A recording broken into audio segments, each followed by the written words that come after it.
Hi welcome to ಖುಷಿ ಖುಷಿ YouTube channel. ಇವತ್ತು ಚಿಕನ್ ಸಾಂಬಾರ್ ಹೇಗೆ ಮಾಡೋದಂತ ಕಲಿಯೋಣ. ಅದಕ್ಕಿಂತ ಮುಂಚೆ ನಮ್ಮ ಚಾನಲ್ನ ಸಬ್ಸ್ಕ್ರೈಬ್ ಮಾಡಿಲ್ಲ ಅಂದರೆ ಪ್ಲೀಸ್ ಸಬ್ಸ್ಕ್ರೈಬ್ ಮಾಡಿ. ಇಲ್ಲಿ ಸಾಂಬಾರ್ ಮಾಡೋದಕ್ಕೆ 1 kg ಆಗಷ್ಟು ಚಿಕನ್ ತಗೊಂಡಿದ್ದೀನಿ. ಈರುಳ್ಳಿ 2, ಟೊಮೆಟೊ 1, ಸ್ವಲ್ಪ ಪುದೀನ, ಕೊತ್ತಂಬರಿ, ತೆಂಗಿನಕಾಯಿ 1/4 ಕಪ್ ಅಷ್ಟು, ಬೆಳ್ಳುಳ್ಳಿ 2 ಗಡ್ಡೆ, ಶುಂಠಿ 1 ಇಂಚಷ್ಟು, ಧನಿಯಾ ಬೀಜ 3 ಸ್ಪೂನು, ರೆಡ್ ಚಿಲ್ಲಿ 10ರಿಂದ 15, ಕಾಳು ಮೆಣಸು ಪೌಡ್ರು 1/4 ಟೀ ಸ್ಪೂನ್ ಅಷ್ಟು, ಕಡಲೆಪಪ್ಪು 2 ಸ್ಪೂನು, ಚಕ್ಕೆ, ಲವಂಗ, ಕರಿಬೇವು ಸ್ವಲ್ಪ ತಗೊಂಡಿದ್ದೀನಿ, ರೆಡ್ ಚಿಲ್ಲಿ ಪೌಡರ್ 1 ಸ್ಪೂನ್ ಅಷ್ಟು, ಉಪ್ಪು ಹಾಗೂ ಅಡುಗೆ ಎಣ್ಣೆನ ತಗೊಂಡಿದ್ದೀನಿ.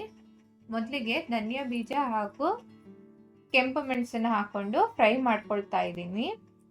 ಇಲ್ಲಿ ನಾನು ಯಾವುದೇ ಖಾರ ಪುಡಿ, ಧನಿಯಾ ಪುಡಿ ಬಳಸ್ತಿಲ್ಲ, ಅದ್ರ ಬದಲು ಇದನ್ನು ತಗೊಳ್ತಾ ಇದ್ದೀನಿ. ಇದು ತುಂಬಾ ಟೇಸ್ಟ್ ಡಿಫ್ರೆಂಟ್ ಹಾಗೂ ತುಂಬಾ ಟೇಸ್ಟ್ ಬರುತ್ತೆ. ಇದು ತಣ್ಣಗಾದ್ಮೇಲೆ ಇದನ್ನ ತರಿಯಾಗಿ ಗ್ರೈಂಡ್ ಮಾಡ್ಕೊಳ್ಬೇಕು. ಈಗ ಒಂದು ಬಾಣಲೆಗೆ 1 ಸ್ಪೂನ್ ಅಷ್ಟು ಆಯಿಲ್ನ ಹಾಕೊಳ್ತಾ ಇದ್ದೀನಿ. ಇಲ್ಲಿ 2 ಹೆಚ್ಚಿರುವಂತ ಈರುಳ್ಳಿನ ಹಾಕೊಂಡು ಫ್ರೈ ಮಾಡ್ತಾ ಇದ್ದೀನಿ. ಈ ಮಸಾಲೆ ರೆಡಿ ಮಾಡೋದಕ್ಕೆ ಗ್ಯಾಸ್ನ ಮೀಡಿಯಂ ಫ್ಲೇಮ್ ನಲ್ಲೇ ಇಟ್ಕೊಂಡಿದ್ದೀನಿ. ಇದು ಸ್ವಲ್ಪ ಕಲರ್ ಬರೋವರೆಗೂ ಫ್ರೈ ಮಾಡ್ಕೊಳ್ಬೇಕು. ಈಗ ಇದಕ್ಕೆ 1 ಟೊಮೆಟೊನ ಹಾಕೊಳ್ತಾ ಇದ್ದೀನಿ. ಟೊಮೆಟೊ ಸಾಫ್ಟ್ ಆಗೋವರೆಗೂ ಫ್ರೈ ಮಾಡ್ಕೊಳ್ಳೋಣ. ಈಗ ಇದಕ್ಕೆ ಚಕ್ಕೆ ಹಾಗೂ ಲವಂಗನ ಹಾಕೊಳ್ತಾ ಇದ್ದೀನಿ.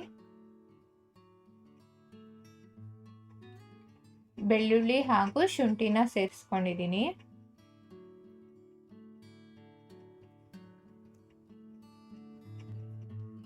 ಕ್ಲೀನ್ ಆಗಿ ಮಿಕ್ಸ್ ಮಾಡ್ಕೊಳ್ಬೇಕು. ಇದಕ್ಕೆ 2 ಟೇಬಲ್ ಸ್ಪೂನ್ ಅಷ್ಟು ಕಡಲೆಪಪ್ಪು ಹಾಗೂ ಸ್ವಲ್ಪ ಕೊತ್ತಂಬರಿ, ಪುದೀನನ ಹಾಕೊಳ್ತಾ ಇದ್ದೀನಿ. ಇದನ್ನೆಲ್ಲ ಕ್ಲೀನ್ ಆಗಿ ಮಿಕ್ಸ್ ಮಾಡ್ಕೊಳ್ಳೋಣ.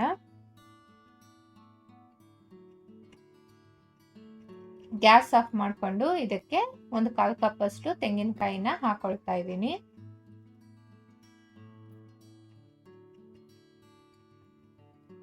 ಇದು ತಣ್ಣಗಾದ್ಮೇಲೆ ಇದನ್ನ ಗ್ರೈಂಡ್ ಮಾಡ್ಕೊಳ್ಬೇಕು. ಈಗ ಸಾಂಬಾರ್ಗೆ ಒಂದು ಪಾತ್ರೆಯನ್ನ ತಗೊಳ್ತಾ ಇದ್ದೀನಿ. ಪಾತ್ರೆ ಬಿಸಿಯಾದ ನಂತರ 1 ಟೇಬಲ್ ಸ್ಪೂನ್ ಅಷ್ಟು ಆಯಿಲ್ ಹಾಕೊಳ್ತಾ ಇದ್ದೀನಿ. ಅದಕ್ಕೆ ಚಿಕ್ಕದಾಗಿ ಹೆಚ್ಚಿರುವಂತ ಈರುಳ್ಳಿ ಹಾಗೂ ಕರಿಬೇವನ್ನ ಹಾಕೊಂಡೆ. ಅದಕ್ಕೇನೆ 1 kg ಅಷ್ಟು ಚಿಕನ್ನ ಹಾಕೊಳ್ತಾ ಇದ್ದೀನಿ.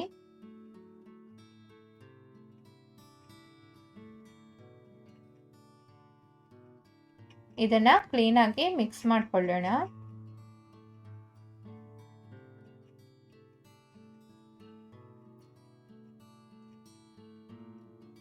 ಚಿಕನ್ಗೆ 1 ಟೇಬಲ್ ಸ್ಪೂನ್ ಅಷ್ಟು ಉಪ್ಪು ಹಾಕೊಂಡು ಮಿಕ್ಸ್ ಮಾಡ್ಕೊಳ್ತಾ ಇದ್ದೀನಿ.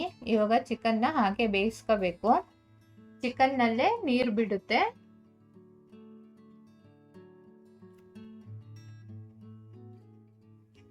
ಈಗ ಇದಕ್ಕೆ Kashmir red chilli powder 1 spoon ಅಷ್ಟು ಹಾಕೊಳ್ತಾ ಇದ್ದೀನಿ. ಇಲ್ಲಿ ಕಲರ್ಗೋಸ್ಕರ ಈ ಪೌಡರ್ನ ಮಿಕ್ಸ್ ಮಾಡ್ಕೊಳ್ತಾ ಇದ್ದೀನಿ. ಕ್ಲೀನ್ ಆಗಿ ಮಿಕ್ಸ್ ಮಾಡ್ಕೊಳ್ಬೇಕು.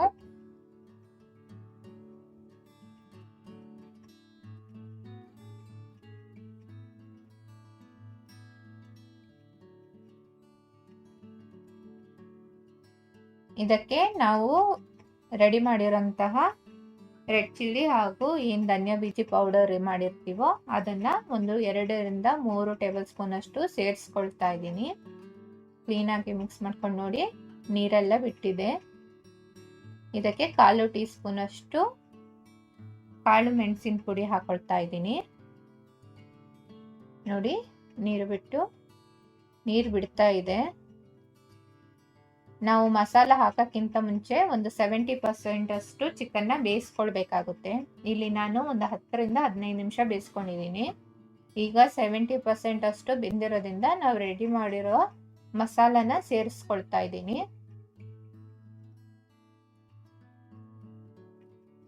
ನಾನಿಲ್ಲಿ ಯಾವುದೇ ಚಿಕನ್ ಮಸಾಲಾನ ಬಳಸಿಲ್ಲ. ಇವಾಗ ಹಾಕಿರೋ ಮಸಾಲೆಯಿಂದನೇ ಚಿಕನ್ ಸಾಂಬಾರ್ ತುಂಬಾ ಟೇಸ್ಟಿಯಾಗಿ ಬರುತ್ತೆ.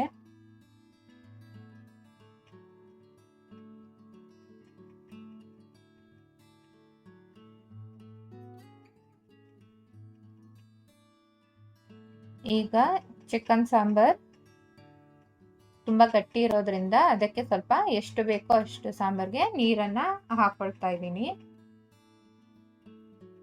ನಿಮಗೆ ಎಷ್ಟು ಥಿಕ್ನೆಸ್ ಬೇಕೋ ಅಷ್ಟು ಥಿಕ್ನೆಸ್ ಆಗಿ ಮಾಡ್ಕೊಳ್ಬೋದು. ಇವಾಗ ಇನ್ನೂ ಸ್ವಲ್ಪ ಗಟ್ಟಿ ಇರೋದ್ರಿಂದ ಇದಕ್ಕೆ ನೀರನ್ನ ಸೇರಿಸ್ಕೊಳ್ತಾ ಇದ್ದೀನಿ.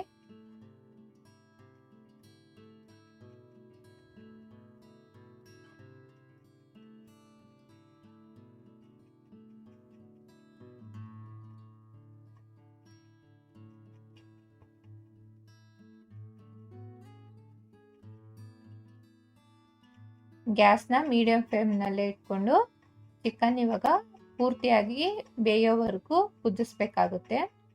ಈಗ ರುಚಿಗೆ ತಕ್ಕಷ್ಟು ಉಪ್ಪು ಹಾಕಿ ಕಲಸಿ ಸಾಂಬಾರ್ ಆಗೋವರೆಗೂ ಹಾಗೆ ಬಿಡೋಣ. 70% ಆದಮೇಲೆ ಒಂದು 5 ರಿಂದ 10 ನಿಮಿಷ ಕುದಿಸಿದ್ರೆ ಸಾಂಬಾರ್ ರೆಡಿಯಾಗಿರುತ್ತೆ. ಇವಾಗ ಕುದಿ ಬಂದಿದೆ, ಸಾಂಬಾರ್ ಸಹ ರೆಡಿಯಾಗಿದೆ. ನೋಡಿದ್ರಲ್ಲ ಎಷ್ಟು ಈಸಿಯಾಗಿ ಚಿಕನ್ ಸಾಂಬಾರ್ ಮಾಡಬಹುದು ಅಂತೇಳಿ. ತುಂಬ ಟೇಸ್ಟಿಯಾಗೂ ಇರುತ್ತೆ. ಮಾಡಿ ಹೇಗಿತ್ತು ಅಂತ ತಿಳಿಸಿ. Thank you.